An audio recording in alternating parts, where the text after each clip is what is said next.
নমস্কার বন্ধুরা, এই গরমে আশা করছি আপনারা খুব ভালো আছেন ও সুস্থ আছেন। মায়ের রান্নাঘর চ্যানেলে আপনাদের সকলকে আরও একবার ওয়েলকাম জানাচ্ছি। প্রচণ্ড গরম পড়েছে, তাই বলে কি রান্না করব না? বাড়ির সকলে খাবে কি? পেট তো আর গরম মানবে না। তাই চলুন আজকে একটা চটজলদি রেসিপি নিয়ে হাজির হয়েছি, যেটা খুব তাড়াতাড়ি এবং খুব সহজেই বানিয়ে ফেলতে পারবেন।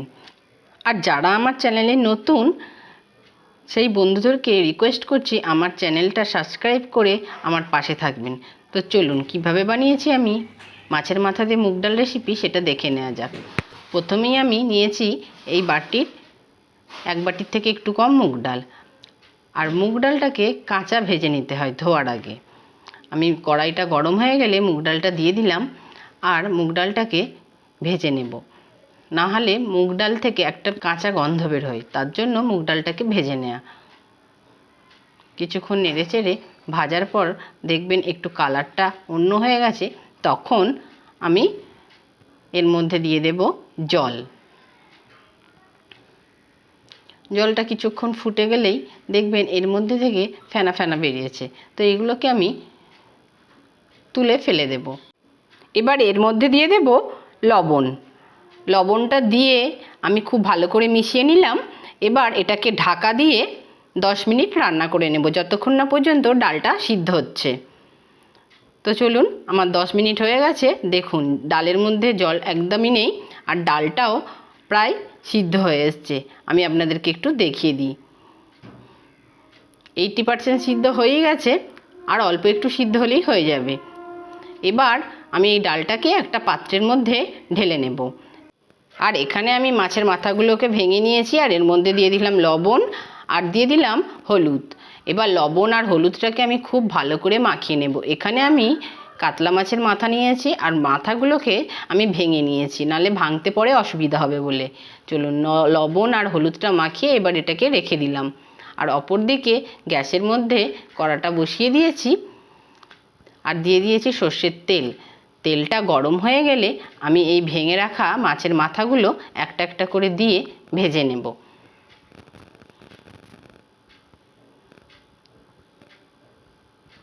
এইভাবে আমার কিছুক্ষণ ভাজার পর এক পিঠটা ভাজা হয়ে গেছে, আমি আবার অপর পিঠটা উল্টে দিয়েছি, দিয়ে ভেজে নিয়েছি। মাছের মাথাগুলো আমার সব ভাজা হয়ে গেছে। এবার আমি এগুলোকে তুলে রাখবো একটা থালার মধ্যে। এবার কড়াইয়ের মধ্যে খুব সামান্যই তেল আছে, আমি আরও 1 চামচ তেল দিয়ে দিলাম। আর তেলটা গরম হলে দিয়ে দিলাম একটা তেজপাতা, 2টো শুকনো লঙ্কা, আর দিয়ে দিলাম গোটা জিরে খুব সামান্য। এবার এটা আমি খুব ভালো করে তেলের মধ্যে ভেজে নেব। যখন ফোড়নটা হয়ে যাবে, এর মধ্যে থেকে একটা সুন্দর গন্ধ বেরিয়ে আসবে, তখন আমি এর মধ্যে দিয়ে দিলাম একটা মিডিয়াম সাইজের পেঁয়াজ। আমি টুকরো টুকরো করে কেটে রেখেছিলাম, পেঁয়াজটা দিয়ে দিয়েছি। আর পেঁয়াজটা খুব ভাজার দরকার নেই, পেঁয়াজের কালারটা চেঞ্জ হয়ে গেছে। এবার এর মধ্যে দিয়ে দেব টমেটো। একটা মিডিয়াম সাইজ টমেটো আমি ছোট ছোট করে কুচো করে রেখে দিয়েছি, এই টমেটোটা দিয়ে দিলাম। আর দিয়ে দিলাম 1 চামচ আদা আর রসুন বাটা। এবার আমি এটাকে খুব ভালো করে ফ্রাই করে নেব, যতক্ষণ না পর্যন্ত পেঁয়াজ, টমেটো, আদা, রসুনের কাঁচা গন্ধটা যাচ্ছে। এইভাবে আমি কিছুক্ষণ নেড়ে চেড়ে ফ্রাই করে নেবার পর এর মধ্যে এবার দিয়ে দিলাম লবণ স্বাদ মতো, আর দেব চিনি। যেহেতু মুগের ডাল একটু মিষ্টি মিষ্টি খেতে ভালো লাগে, তাই এতে 2 চামচ চিনি অ্যাড করেছি। এবার লবণ আর চিনিটা দিয়ে খুব ভালো করে আবার এটাকে 1 সেকেন্ড নাড়াচাড়া করে নেবার পর এর মধ্যে এবার কিছু গুঁড়ো মশলা অ্যাড করে দেব।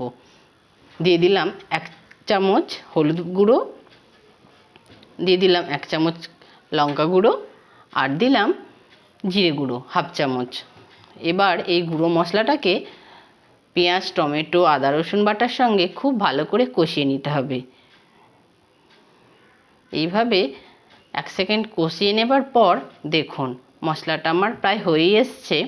এবার দেখুন মশলা থেকে তেল রিলিজও করে দিয়েছে। এর মধ্যে দিয়ে দিলাম ভেজে রাখা মাছের মাথাগুলো, দিয়ে আমি ওই মশলাটার সঙ্গে খুব ভালো করে মিশিয়ে নিলাম। এবার মিশিয়ে নেওয়ার পর এর মধ্যে দিয়ে দিলাম জল। আমি 1 কাপ পরিমাণ জল অ্যাড করেছি, যেহেতু আমি মুগের ডাল বানাবো।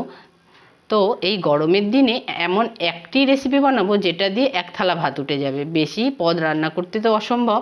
তো দেখুন আমার হয়ে গেছে। এবার এর মধ্যে দিয়ে দিলাম সিদ্ধ করে রাখা ডালটা। এবার কেউ যদি চান পাতলা ডাল খেতে, তাহলে সে একটু বেশি জল অ্যাড করতে পারেন। আমি এরকম ঘন ঘন ডাল খেতে পছন্দ করি বলে এরকম আমি জল অ্যাড করেছি। আর মুগের ডালের এবার দিয়ে দেব ধনেপাতা কুচি। কিছু ধনেপাতাকে আমি কুচিয়ে রেখেছিলাম আগে থেকেই, সেটা দিয়ে দিলাম। আর দিয়ে দিলাম খুব সামান্য ছোটো চামচের 1 চামচ গরম মশলা। আর সবশেষে দেব ঘি। ঘিটা কিন্তু দিতে ভুলবেন না, মুগের ডালে ঘিয়ের গন্ধটাই দারুণ লাগে। আমার রান্না একদম কমপ্লিট। এবার আমি এইগুলো মিশিয়ে নেব ডালের সঙ্গে খুব ভালো করে। আপনারা একবার এইভাবে মাছের মাথা দিয়ে মুগের ডাল বানিয়ে দেখুন। এই গরমের মধ্যে খুব তাড়াতাড়ি বাড়িতে বানিয়ে ফেলুন চটজলদি একটি রেসিপি, মাছের মাথা দিয়ে মুগের ডাল।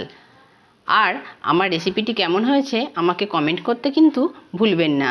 আর যদি রেসিপিটি ভালো লাগে তাহলে ছোট্ট করে একটা লাইক করবেন এবং কমেন্ট করবেন ও কাছের বন্ধুদেরকে শেয়ার করে আমাকে উৎসাহিত করবেন। চলুন আজকে মতো এই পর্যন্তই। আবার অন্য কোনো একদিন অন্য কোনো একটা রেসিপি নিয়ে হাজির হব। আর এই গরমে সুস্থ থাকবেন, ভালো থাকবেন এবং নিজের যত্ন নেবেন।